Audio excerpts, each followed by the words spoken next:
talk fast food later on. Oh, you got Sarah, just let me know when we're ready to go. Well, I'll hear the. One's in. Thank you. Oh, I'll wait for the voice. Weren't you gonna hold this? I wrote it down. Recording in progress. There you go. All right. Welcome, everybody, to the July 24th Regional Board meeting. I'd like to recognize we're holding the meeting on the traditional territory of the Tla'amin Nation. We have an agenda in front of us, but we are going to add 2 items or lines, I guess, clauses to the motion to go in camera. Items 91 E and K, so it's 3 items, I guess, and 92 B. If everybody is okay with that, then can I get a motion to approve the agenda? Amended, Director Lennox and McCormick. Thank you very much. All in favor? Opposed, motion carries. Adoption of the minutes of the July 3rd, 2024 meeting. Are there any errors or omissions? No hands, so is there a motion to adopt the minutes? Director Lennox, Director McCormick, thank you. All in favor? None opposed, motion carried. No delegations, no unfinished business, and we have 3 items of correspondence, of which there's already 1 pulled for business. If nobody else has anything else to pull from the correspondence, we'll move on to item 7.1, which is in regard to the correspondence dated July 17th, 2024 from Erin Hemmens, the Nanaimo City Councillor, regarding the proposed amendment to the Association of Vancouver Island and Coastal Communities resolution. The motion. Thank you, Director Fall, seconded by Director Gisborne. I think it's pretty clear, but Director Elliott. So it's just a question around process. If this resolution has already been passed through AVICC and then it gets amended post, it then doesn't become an AVICC endorsed resolution because it hasn't, it's changed substantially such that it's no longer been through AVICC. Is that not correct? CAO.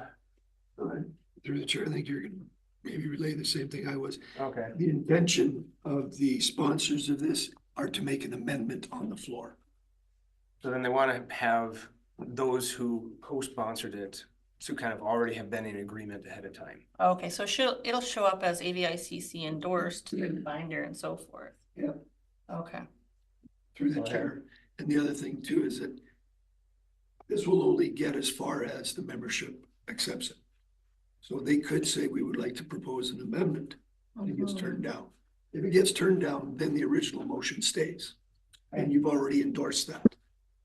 If it gets accepted, this gives you the flexibility to now stand up in the crowd. So they will have to pull it in order for that to, if it's in one of the package that are lumped it's up together. It's up to them.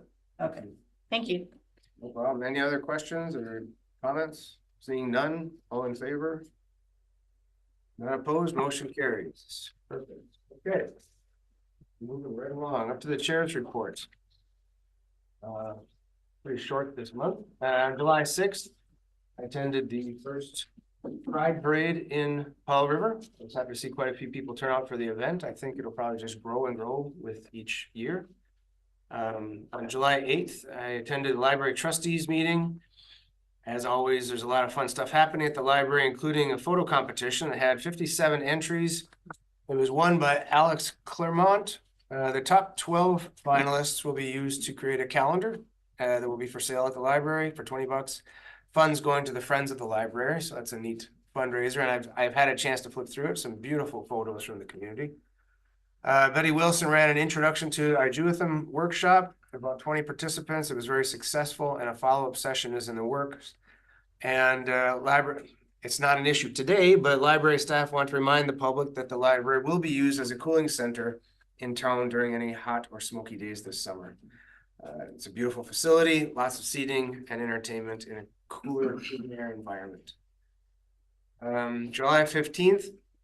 Well, I really appreciated the invitation. It was unfortunate I was not able to attend the announcement by Jennifer Whiteside, Minister of Mental Health and Addictions, regarding treatment and recovery services in our area, as I was on vacation with my family. I thank Director Lennox in his role as vice chair, who's kind enough to attend in my absence. I imagine he'll have something to say about the event in his report, so I'll leave him to that. On July 16th, I did take time out of my vacation to attend the Let's Build Housing on Community Land workshop, which was put on by SFU Renewable Cities, BC Builds, BC Housing, and the Van City Foundation. It was very informative and really got the neurons firing. I've got some, I think there's some interesting possibilities out there that I'm in the process of researching. And on July 25th, so yeah, tomorrow, I'll be attending an online meeting with a consultant hired by the Ministry of Transportation. He's gathering information about the possibility of pedestrian bridges at Lang Creek Bridge. So something is happening there. At least we're not stalled, and hopefully I can convince them that it's an important project that merits pursuing. And hopefully the bridge is capable of the appropriate modifications. So we'll see where it goes from there. Director Elliott, you want to take us off today, or? Thank you, Chair. So I did manage to attend the Neglect Together We Can announcement by Minister Jennifer Whiteside. And I also had the opportunity to engage with the minister, and she's lovely, and it was a very nice day. Attended logger sports and was, as usual, very impressed with the event and all the people who were involved with that event. I really thought it was a really nice that they had the t-shirts for all the participants and volunteers, and they were split between like different colors, and a good bulk of them were orange, which I thought was a wonderful gesture for reconciliation to have orange shirts for all of the folks at the loggers, or many of the folks there at the logger sports. I attended just yesterday, Vancouver Island Coastal Communities Climate Action Steering Committee, which I just wanted to kind of review a few points on. We reviewed the draft report from our 2024 Climate Summit, which many of us attended, and we got to be in the report little lights for who participated in which area. So we were well represented, and I want to thank everybody for that.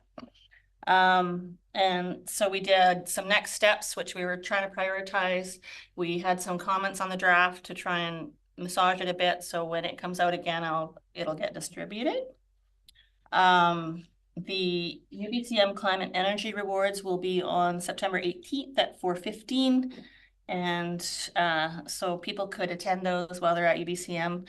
The Climate Leaders Reception will be September 18th in the evening. The invitations will come out soon. You have to register for those receptions so that they know how many people are coming. Also, the chair and co-chair are not going to be able to chair and co-chair, and they're making a call for people to volunteer to be chair or co-chair of the Vancouver Island Coastal Communities Climate Action, or climate, what do we call ourselves? Climate Action Steering Committee. And I unfortunately cannot take that on. And so I wanted to put it to the board and let the board know if there was somebody who wanted to be a chair or a co-chair, I could recuse myself from that committee and have them come on instead to participate in that opportunity to be a chair or a co-chair, because that's what's needed there right now, and I don't have the bandwidth or time to do that. So I'll just put that out. If anybody's interested, that they can contact me directly and we can make that happen. They're hoping to figure that out by September. So I can stay on the committee. I can't be a chair or co-chair, but I wouldn't want to stand in the way of someone who wanted to do that. One of the priorities and themes that people talked about at that summit was the whole energy plan with BC Hydro. There were many communities pointing out that the cogen contracts are not being renewed. So forest products are now being slash burned and left in the woods. It's happening here too, because there's nowhere for those to go, particularly if you're isolated and you don't have, someone making pellets near you or some other product out of your slash.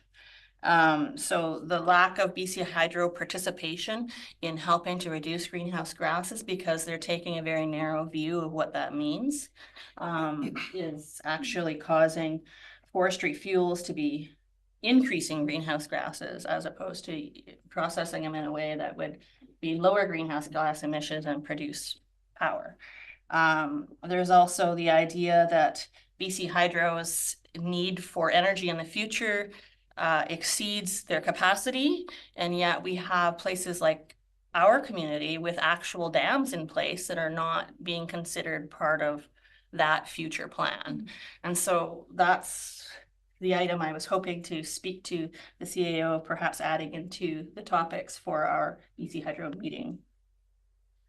And so the call would be to have a better coordinated greenhouse gas emission plan for our province that includes our existing infrastructure, not just new infrastructure, and the use of alternative energies, more locally centered, with looking at the lowest greenhouse gas solution, not just only green energy. Because green energy is great, but turning away stuff that could be biofuels or cogen because it's not strictly green, then the alternative use of that ends up increasing greenhouse gas because it was the lowest greenhouse gas alternative. And so that doesn't seem to be happening. So anyway, that's what we talked about at that steering committee meeting. And that's my report. Okay, thanks very much. We were talking before the meeting and Director Delt mentioned the carvings down there. I got to get down to the Wilder Sports carvings before they're taken away. Lennox. Thank you, Chair. As usual, I started to scribble down the last month's activities and only had a full page, so I'll try to be as brief as possible. There's lots of interesting stuff. So I wasn't able to, speaking of climate change and discussions in the community, some nice work out in my area by Jack Anderson and the local group out there to meet under the community conversation on climate change. They've had their second meeting out there and they've invited me a couple times. I've been out of town working, but they're about to plan their third, and so we'll continue to do that. So I encourage people to stay tuned because lots of great information. We had a retired forester, Brian Both, the last time there, and really provided accurate factual information on forestry for people instead of just conjecture and speculation. So I appreciated that. July 6th, I was at the AVICC AGM on Savory at the Hacienda. I was very well attended, although there was some, other services and different things in town the same day, some other events. Interesting to have a review of the Tla'amin historical considerations on IHOS on Savory by Denise Smith. And Ms. Smith came from the Tla'amin Nation and actually very eloquently explained for folks on the committee, but also landowners and residents and visitors, how to think about considering the historical considerations on that island in particular, because that's the group she was speaking to. So really good to have her there. Good to have a face-to-face consultations with citizens about the island, right? It's one thing to email and phone call, but it's another thing to be face-to-face. So that was great. Had multiple contacts regarding logging on the peninsula north of town, both potential upcoming logging and activities that are ongoing, and really again providing accurate information for people, which ministries to contact and who's doing what out there. I want to thank the Savory Island Volunteer Fire Department for responding to these latest serious calls out in the area. Take care of yourselves and your families. I want to thank Northside as well and all community volunteers out there. There's a ton of people doing good, hard work out there in the community. Hey, Highway 101 drove in today. It's getting paved, so that's news in our area. That's a lot of talk for folks, but really awesome to see the blacktop going down and help everybody and the safety out there. I did attend the recent Palver Miklat Recovery House Society media event with the appropriate ministry. And the facility that's under major renovation there, 12 more beds for our region for treatment. That's huge, right, in our area for the size of our region. And really it's when I talk to people about, addictions and trying to help people, treatment is definitely on the minds of most folks. So that's awesome. Just my notes here. and everybody coming together. That old fire hall, you know, they said it, the old fire hall is now providing critical care today as it did in the past. That was cool. Elder Louis' description of our recent local, you know, our local history going way back to the you know, early days, and people in the community who treated them with respect and equality. So that was pretty profound, listening to their elder that way. And Green Shores training, level 1 coming up in Lang Bay in your area, I think. August 15th, I highly recommend that to learn about building along our shores. Lund Days is coming up, thanks for the reminder, August 27th. Honoring the waves, there's music, art, storytelling. I could go on, but that's probably enough. Busy up there. I imagine Savory right now is pretty packed. It's hopping, yeah. Yeah, a lot of stuff going on up there. That's great. We'll go up to the big screen, Director Gisborne. There he is. Thank you, Chair. Not a ton to report. I unfortunately wasn't able to attend the MICLAC announcement, though that is incredible news, and glad to hear from Director Lennox about his experience, and also glad that we were able to get a quote out from the Regional Hospital District. Had a number of calls with some other folks around the province, you know, other electoral area directors, other regions are dealing with some concerning fires. I'm not sure if you're hearing right now, but for the last 10 minutes, we've been having a lot of thunder right where I am. So hopefully those don't result in any dangerous lightning strikes. Other than that, Area B, of course, farming country, so the fruit has been pumping. Other than that, nothing major to report from me at this time. Thank you, Chair. Good, thank you. Yeah, I mean, if there is thunder, I hope it brings rain. We could use a bit.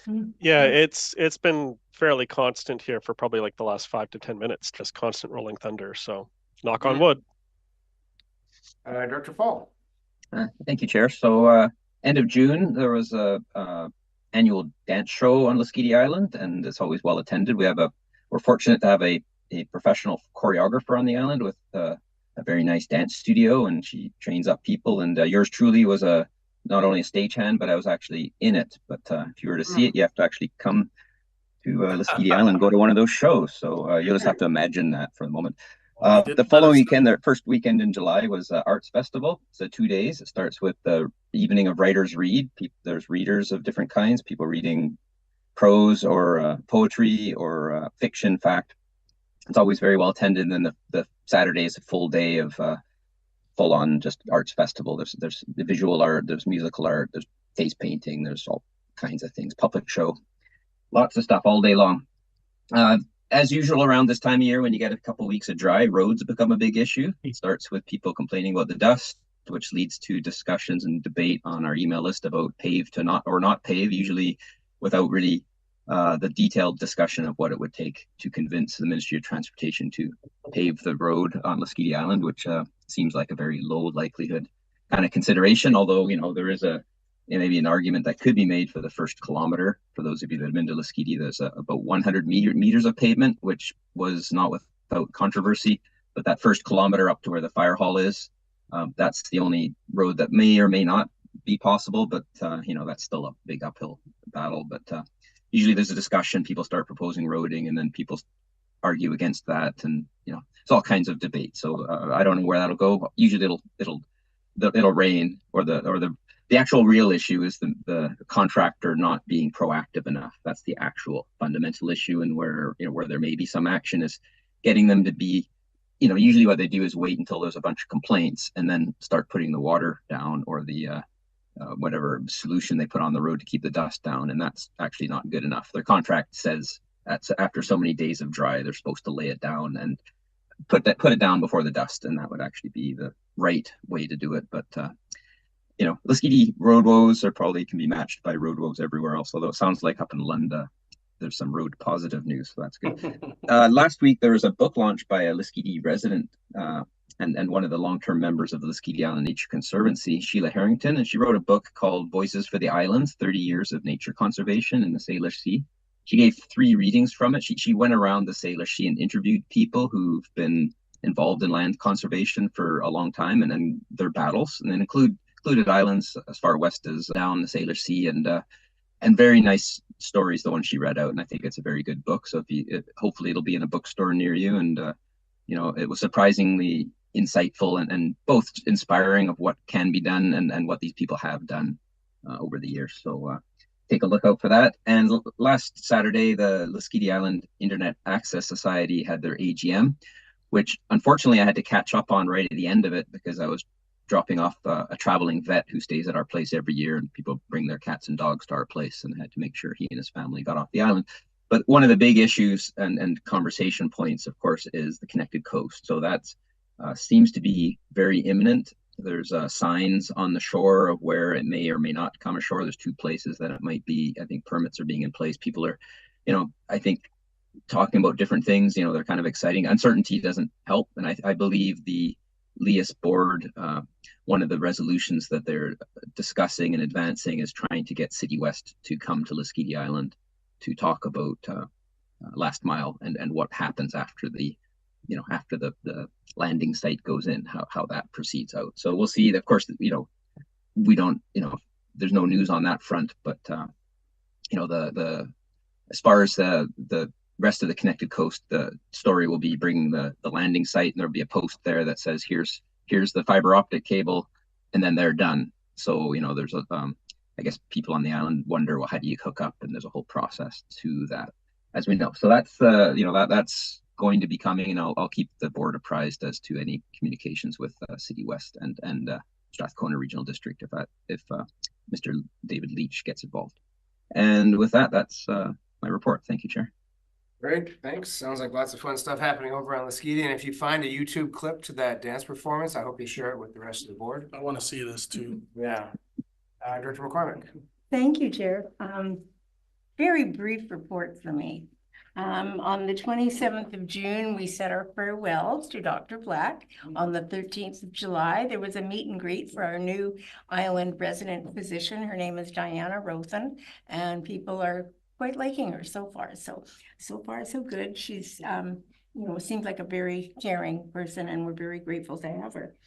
On the 17th of July was the Texada Garden Club annual tour, which of course I went on, and 5 beautiful gardens, vegetables and flowers that would make anyone drool with envy. Really fabulous. Then this past weekend was Sandcastle, which is of course our biggest party weekend of the year. And everything from dog shows and a bouncy castle to car shows and laser light shows at night, and a lot of things in between.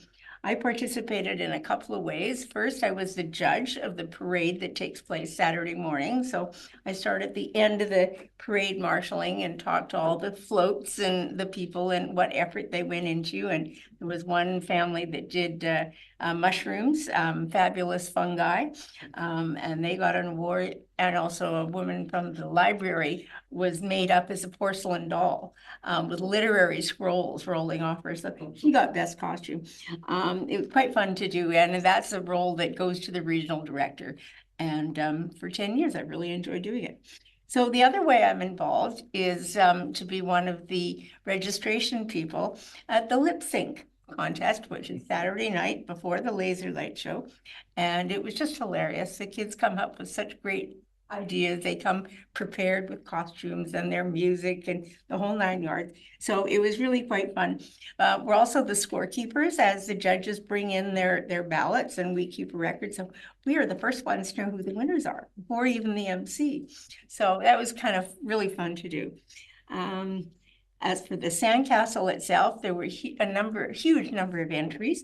Everything from Toby the Spider that won an award, the gnome homes, to a logging truck that was done in sand for the castle competition. Very clever. So lots of really great events. This week, and this is kind of my last item, this week is the Texada Aerospace Camp. It's open to 24 kids every year. This is its 9th or 10th year, and founded by a Texada resident, Dobie Dobrstansky. And it's sold out every year. There's always a waiting list to get into the camp. And a number of the previous year's students are coming back as instructors helpers, which is really great to see. So yeah, this weekend I'll be congratulating all the students from the aerospace camp and thanking the appropriate people. So It'll be a fun day for their graduation. So that's my report, Chair. That's it. Great, Thank you. thanks. Yeah, sounds like a lot of fun. And I am remiss. I keep hearing great things about that lip sync contest, and I've still yet to be present for it someday. So I There's always next year. gotta change that next year. You have to keep it into it. Yeah. When you get Director Fall to dance for it. There you go. Director Doubt, finish us off. Maybe next year we can have a board on the road meeting. Yeah, we can all be dancing. There you go. Careful what you ask for. Summertime, it's quiet. I've been spending a lot of time down at the waterfront and being impressed about, just how much sports fishing activity and tourism is going on down there. Just people coming and going all over the place and enjoying the beautiful country that we have around here to enjoy. One thing, I went with several others of the people in the room to the announcement about McLeod, and it's way beyond, I want to talk some more, it's way beyond just an announcement that they're completing what McLeod said they would do when they came here a number of years ago and asked to lease the property from the regional hospital district. They're not just setting up a recovery center for men. They're now have an arrangement with Vancouver Coastal Health, which is very important, to go to provide the services from detox at the hospital, which is now fully staffed with detox bed at our hospital, go to transfer it to the McLeod Recovery House. It's just working on the construction now. And they have actually funded places in there. Not just available places that people's health insurance has to pay for, or somebody needs to write a check for, but funded by the provincial government. An announcement that the provincial government is intending to work with Together We Can and McLeod to put in a recovery system for female inmates or for female recovering people that may need some transition, which is in dire need throughout the entire province. And so it's a big announcement. It's part of the continuing care, or the whole circle of care that was announced by the provincial government a couple of years ago here, which is actually starting to all fall into place. But I think it's a real important step in getting people the treatment they need to go forward and make their lives better. So pretty exciting announcement, I thought. And all of it is coming out of the fact that there is a piece of hospital district land that could be leased to provide the seed for this. So, good news. That's great. Yeah. Thank you very much. I really appreciate the more fulsome explanation of the announcement that was made the other day. Okay, so now we're moving on. No, Chair, Sure. as per your request, it is now raining. Okay, yeah, I can see it actually out the window here. Yeah, thanks very much. That's good to see. Of course, it's going to screw up my pickleball later on today. So, well, what are you going to do? We moved up to the consent agenda.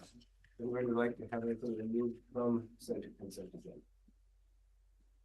Seeing no hands, so would somebody like to move the consent agenda? So Director Lennox and Director Gisborne, thank you. No discussion, so all in favor? None opposed, motion carries. All right, let's scooch down to, well, in camera, question period, sorry. Hello, Chair. You were very efficient today, so I don't have any questions. Thank you very much. Okay, thanks, Mr. Galinsky. So we need a motion to go to the proposed in-camera session. Director Elliott. Thank you, Chair. I move that the board move in camera and that the meeting be closed to the public on the grounds that the subject matter to be considered relates to matters covered by the community charter under sections 91B, the acquisition, disposition, or expropriation of land or improvements if the board considers that the disclosure could reasonably be expected to harm the interests of the regional district. A, negotiations and related discussions respecting the proposed provision of a municipal service that are their preliminary stages and that in the view of the board could reasonably be expected to harm the interests of the regional district if they were held in public. Yeah. L, discussions with regional district officers and employees respecting regional district objectives, measures, and progress reports for the purposes of preparing an annual report under section 98 annual regional district report, and the consideration of whether a board meeting should be closed under a provision of this subsection or subsection 2.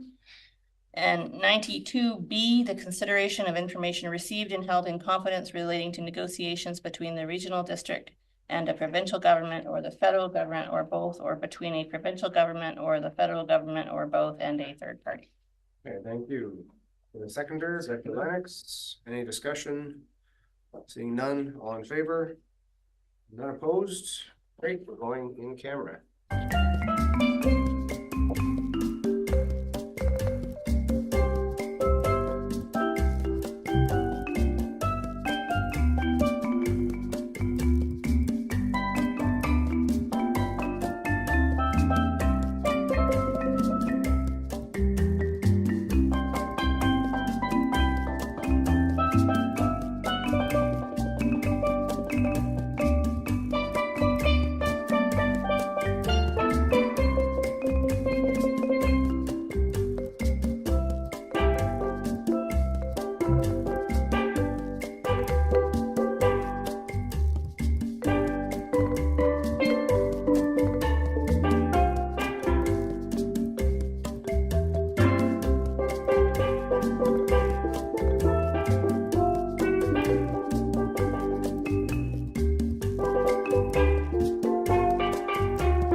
Recording in progress. Okay, we are back from the in-camera session. We have no rise and report, so this meeting is adjourned. Thank you very much for joining. Thank you, everyone. Have a wonderful day. Everyone, enjoy the rain. You guys. Hope it comes my way. Yeah. See you in 2 weeks.